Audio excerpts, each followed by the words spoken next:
What if I told you that religious rules are just the surface, and the true essence of Islam lies much deeper? The ahkam, or rules of Islam, are like this glass, and the essence and impact of religion are like the water inside it. The purpose of the glass is to preserve the water. If there is no glass, the water spills, goes to waste, or even damages something. Let me give you an example.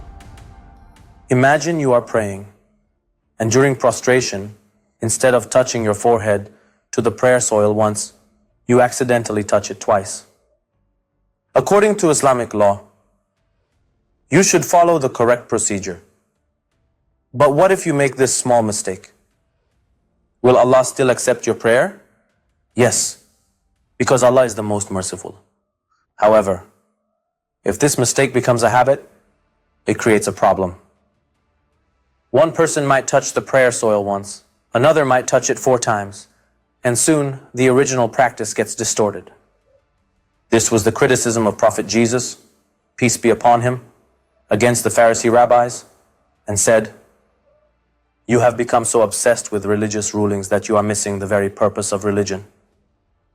They invented man-made laws that led their society into usury and immorality. For example, they focused on the purity of the cup, but didn't care about what was being poured inside it. The Prophet Muhammad, peace be upon him, said, "I was sent to complete the noble character." This means that the goal of religious rulings is to develop good character. By following religious laws, you should become a better person every day.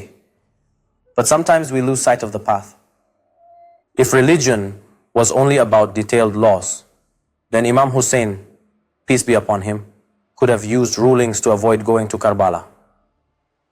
He could have said, "O Allah, the people of Kufa didn't pledge allegiance to my envoy, Muslim ibn Aqil." Or he could have said, "O Allah, my family is with me on this journey." Or he could have said, "O Allah, the enemy army is 30,000 strong, and I only have 72 fighters." He could have used technical excuses to avoid the fight. But Imam Hussain, peace be upon him, was not thinking about himself. He feared that the true essence of Islam would be replaced with Yazid's corruption. And so when they told him, "We will kill you," he welcomed death for the sake of preserving true religion. And yet when you look back at history, no one followed religious rulings better than the Ahl al-Bayt.